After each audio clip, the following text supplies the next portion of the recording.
Regresamos y tal como lo habíamos comprometido, el mundo pues gira, ¿no es cierto? Y ahora en un mundo tan globalizado, todo lo que sucede en un lugar sin duda alguna nos va a generar a nosotros, no sé, además del análisis preciso que hay que realizar, puede que nos genere también, bueno, o nuevos mercados, o posibilidades de negociar, o ya saben, este mundo uno estornuda y nosotros nos resfriamos, o al revés, nosotros estornudamos y otros se resfrían.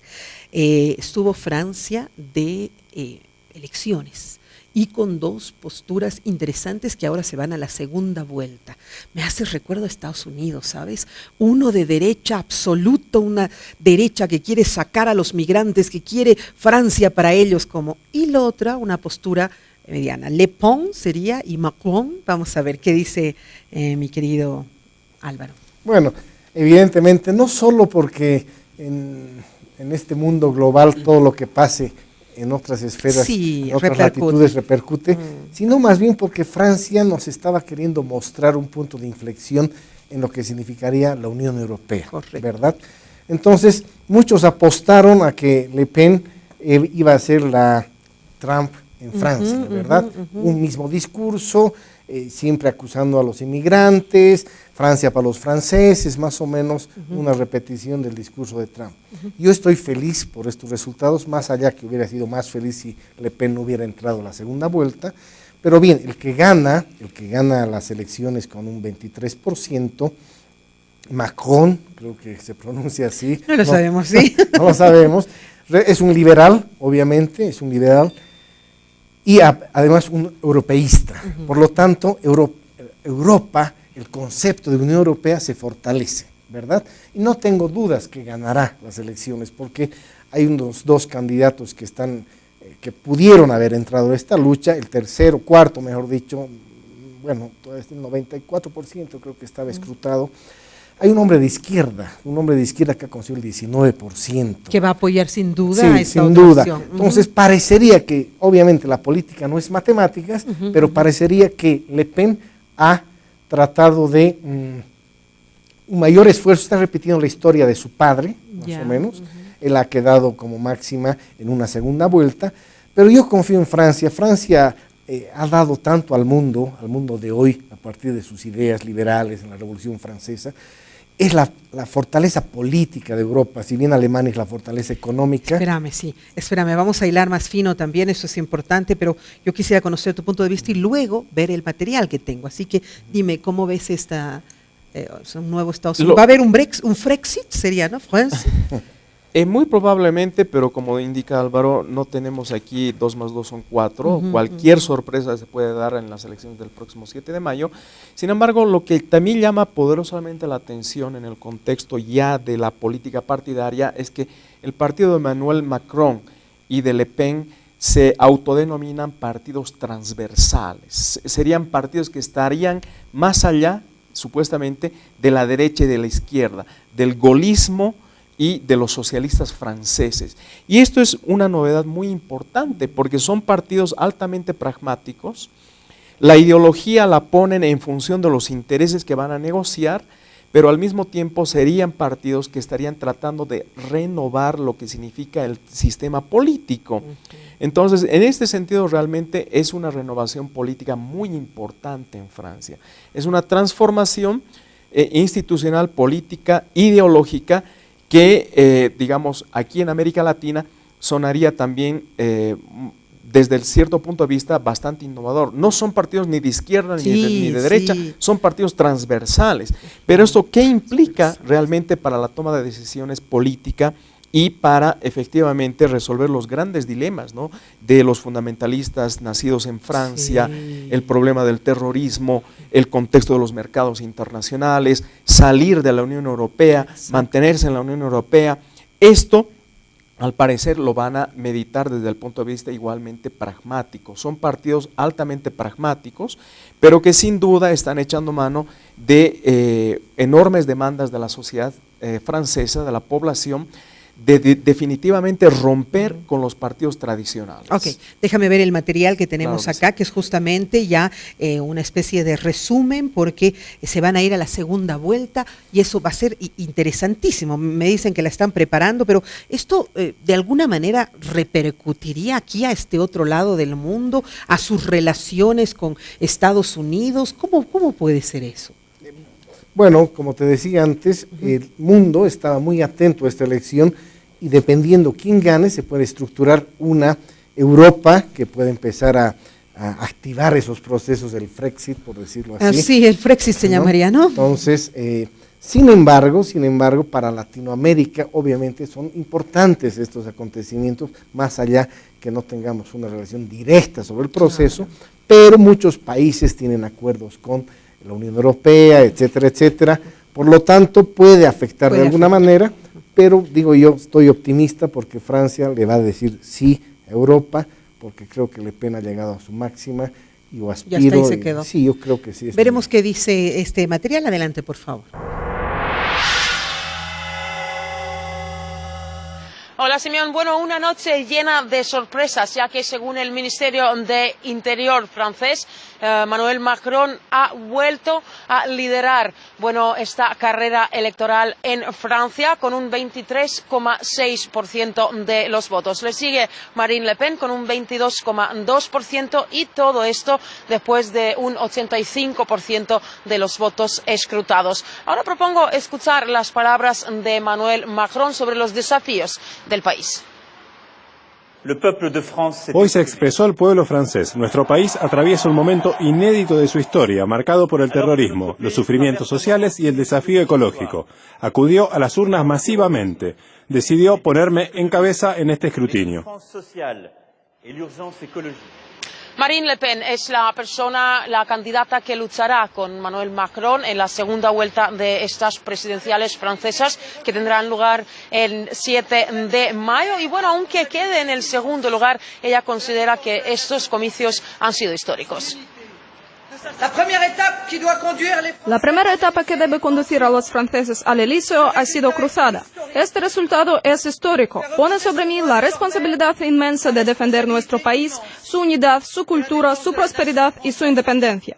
Es un acto de orgullo francés. El orgullo de un pueblo que alza su cabeza, es seguro de sus valores y confía en el futuro. Bueno, intensa la mujer, pero ¿qué dices?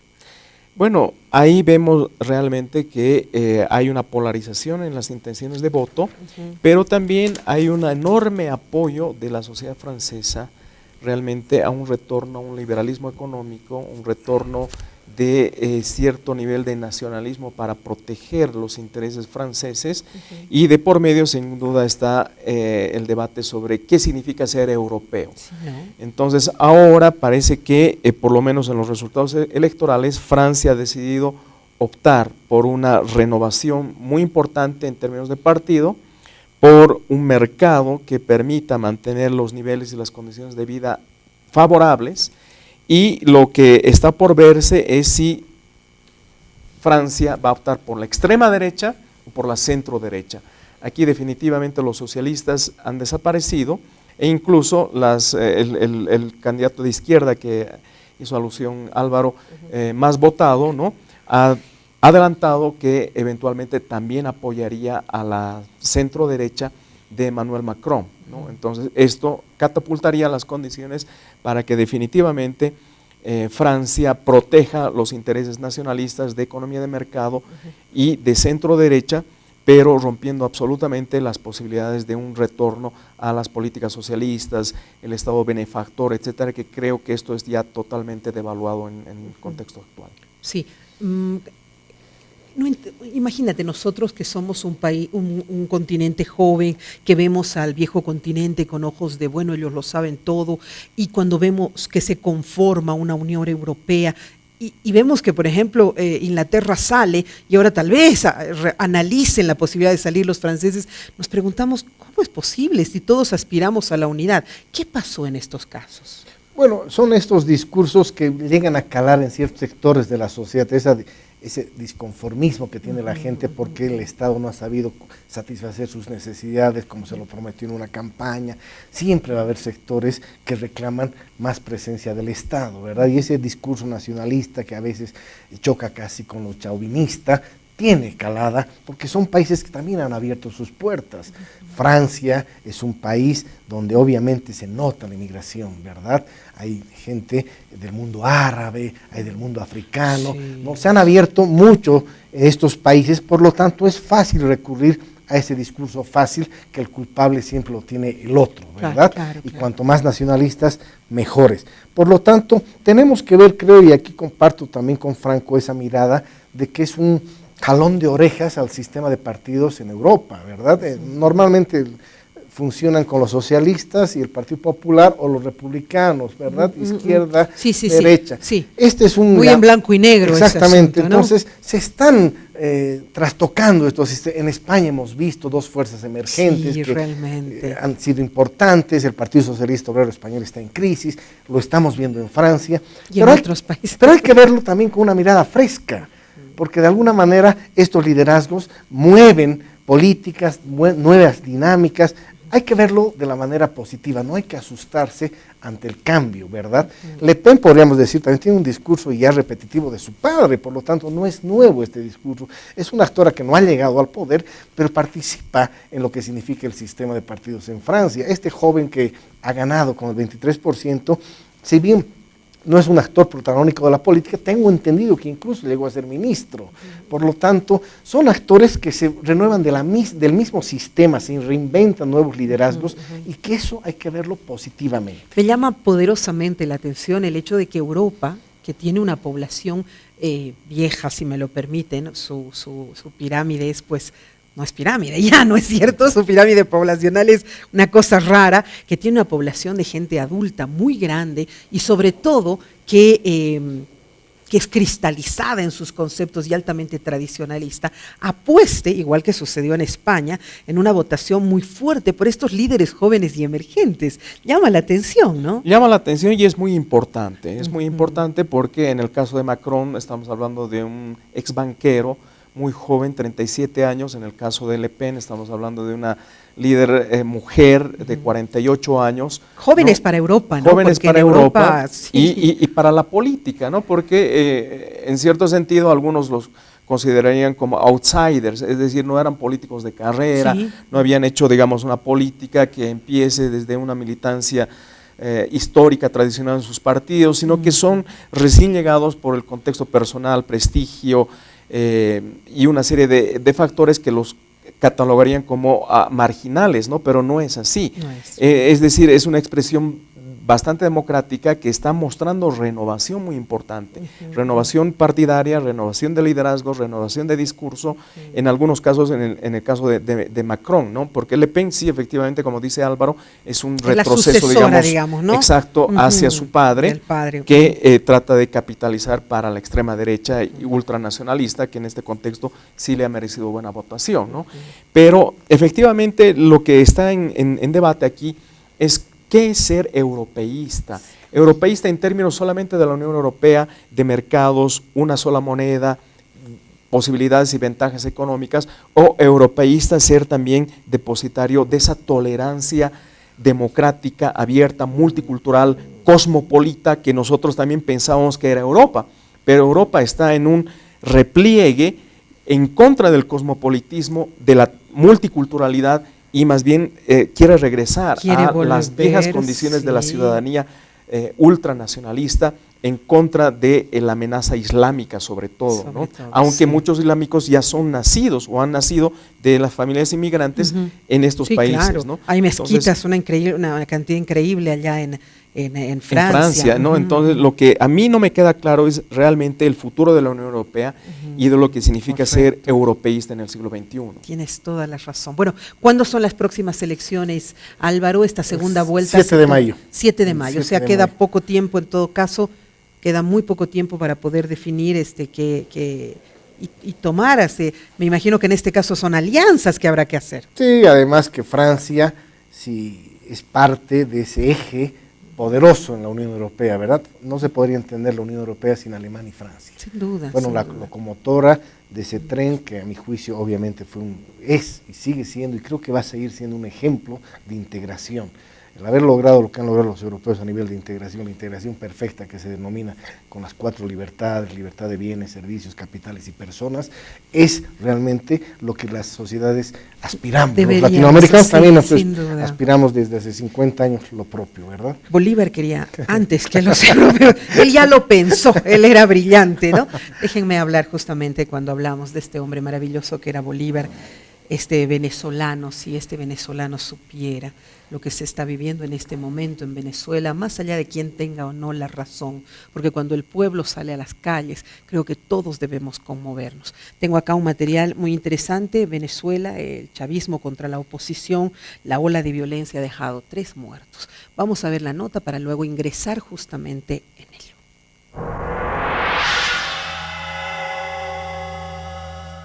Una marea roja de militantes de la Revolución Bolivariana llenó el centro de Caracas. Se apostaron en la avenida Bolívar tras el llamado que hizo el presidente Nicolás Maduro. Él ha alertado al país y al mundo que Estados Unidos ha dado la luz verde a la dirigencia opositora para derrocar a su gobierno. ¿Por qué ellos han decidido lanzar esta ofensiva golpista de repente? En primer lugar, porque es la orden del imperio en manos de extremistas del Departamento de Estado. La oposición, por su parte, no tuvo el resultado que esperaba este miércoles. Ellos querían marchar al centro de la ciudad donde estaban los chavistas. Al ver frustrados estos intentos, se tuvieron que desplazar nuevamente hacia el este de Caracas, donde ellos son gobierno. Allí atentaron contra la sede de la Superintendencia de Precios Justos, partieron vidrios, robaron computadoras, enseres de esa institución. También se conoció que atacaron la sede del Instituto Nacional de la Aviación, que queda en la Torre Británica, en el municipio Chacao. Incluso un grupo de encapuchados atacó a policías desarmados en la zona conocida como Chacaíto. En fin, una jornada que no difunden medios de difusión internacionales, pero que existen y son una realidad. La oposición volvió a convocar a protestas para este jueves. Enrique Capriles Radonsky lo hizo a nombre de la coalición opositora. Así fue.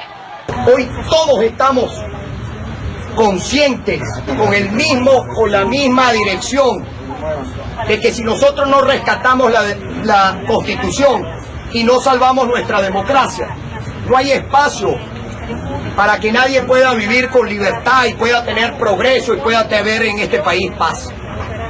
Así que reitero la convocatoria. Plan Zamora, mañana a la misma hora. El vicepresidente tomó la palabra en horas de la noche, presentó un video donde se observa claramente cómo desde un edificio le lanzan una botella de agua congelada a una dama que cae al suelo de inmediato. Este objeto contundente era arrojado contra una marcha del chavismo. La señora se llama Almelina Carrillo y hasta esta hora ella tiene una fractura de cráneo abierta y su pronóstico es reservado.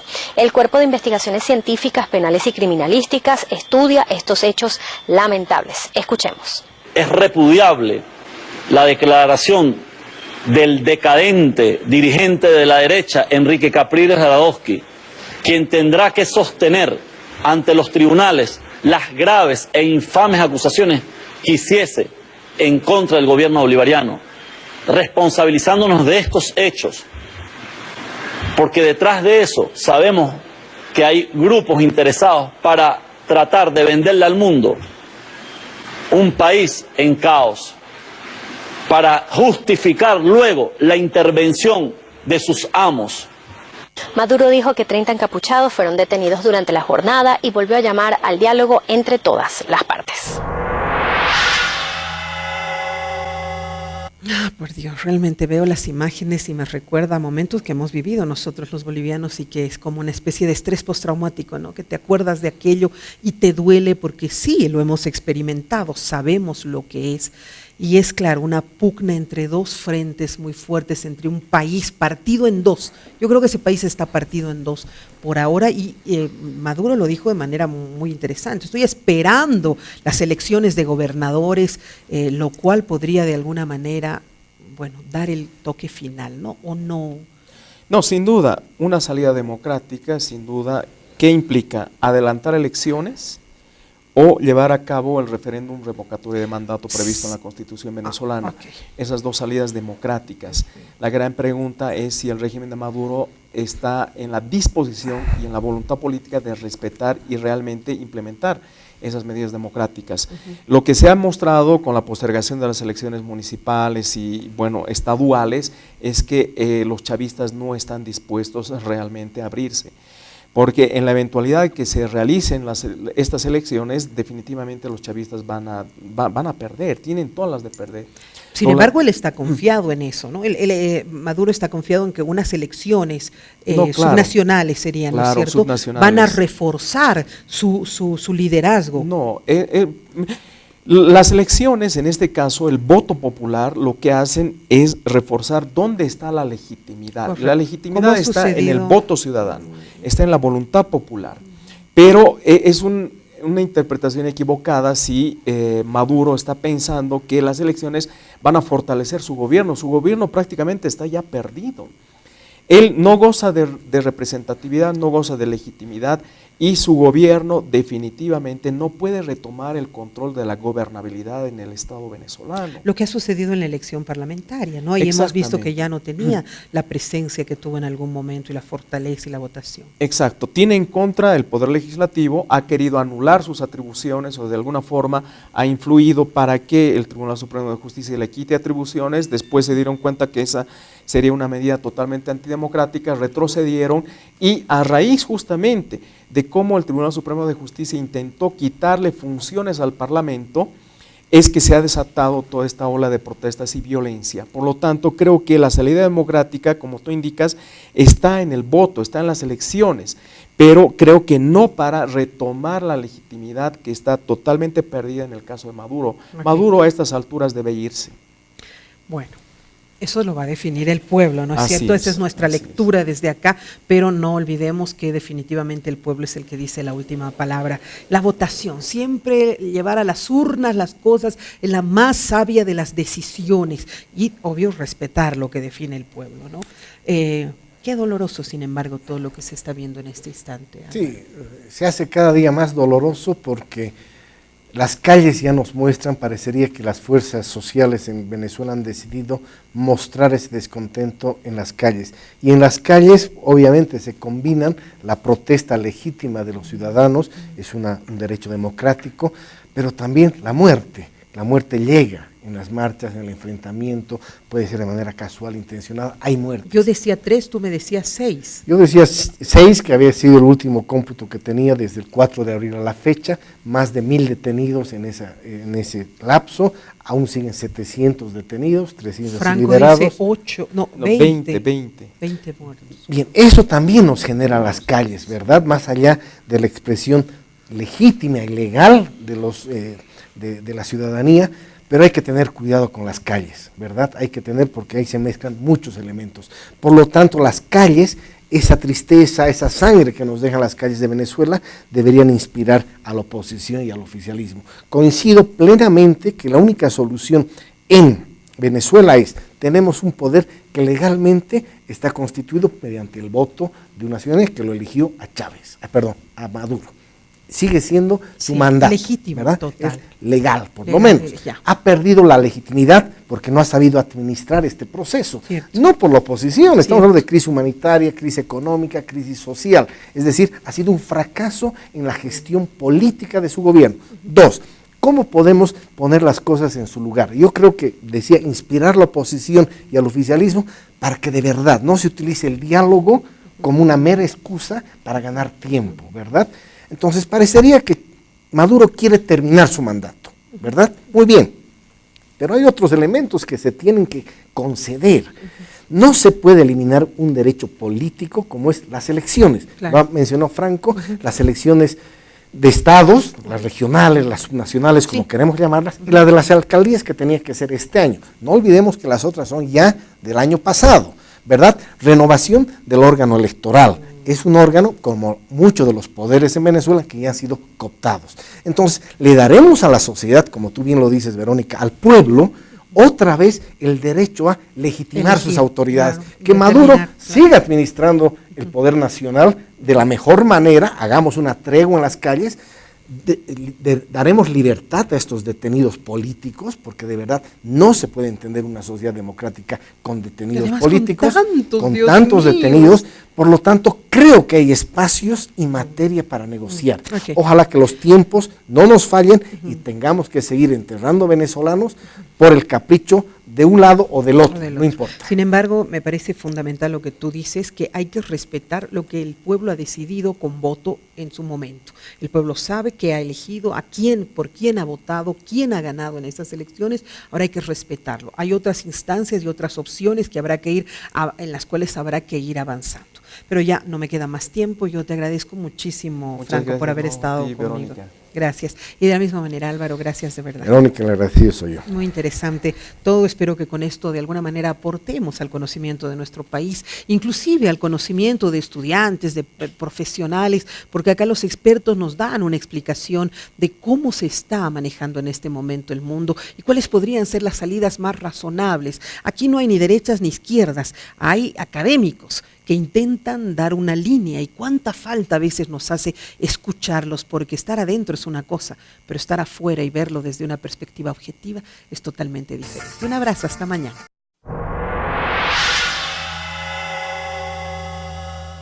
I have to do this because this is not I'm speaking.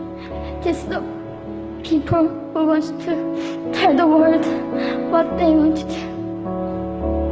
say.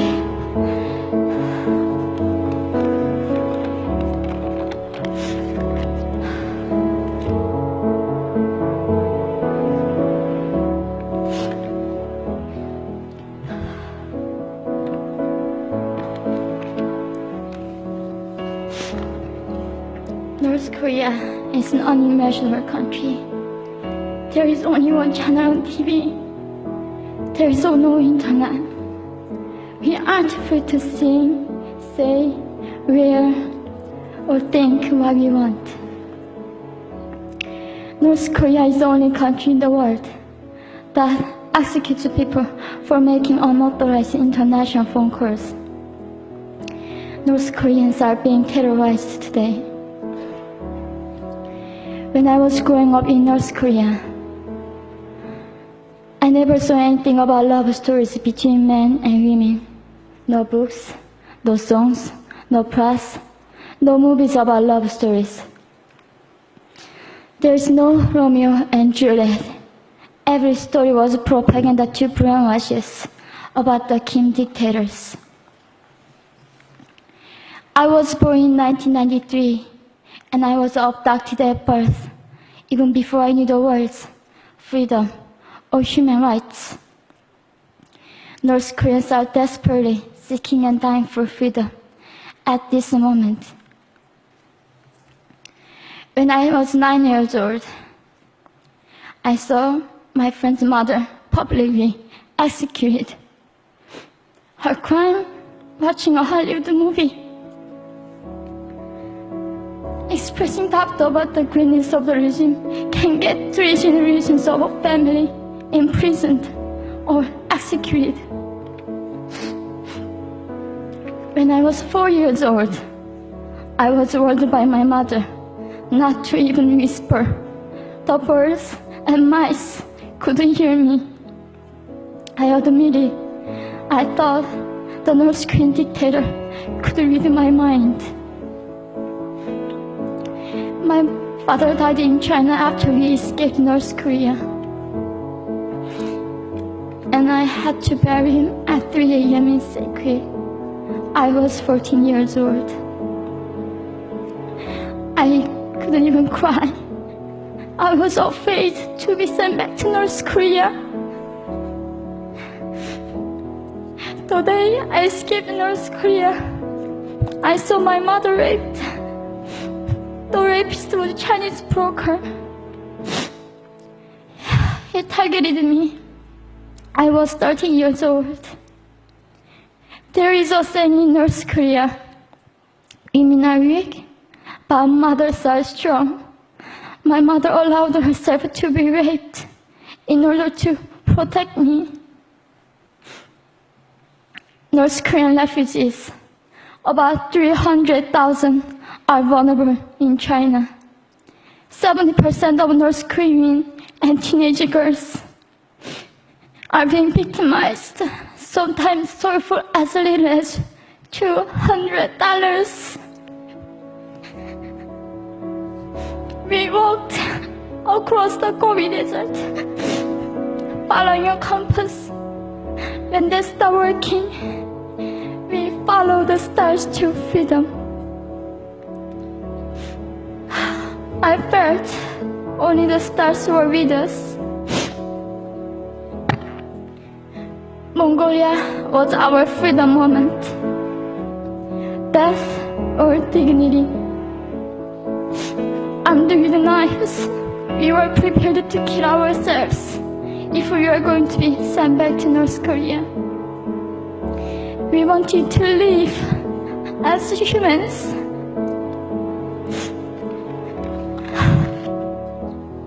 People often ask me, how can we help North Koreans? There are many ways, but I would like to mention 3 for now. 1.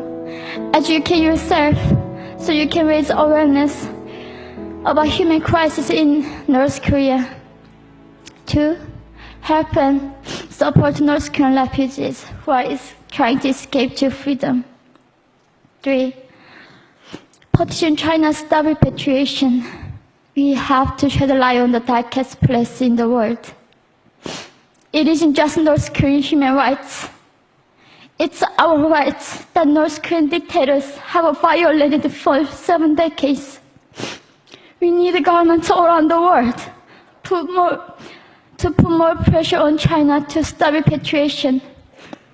In particular, Chinese delegates of One Young World can play a part by speaking up.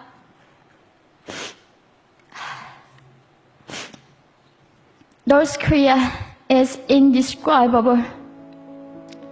No humans deserve to be oppressed just because of their birthplace. We need to focus less on the regime and more on the people who are being forgotten. One Young World, we are the ones who will make them visible. Fellow delegates, please join me as we make this a global movement to free North Koreans.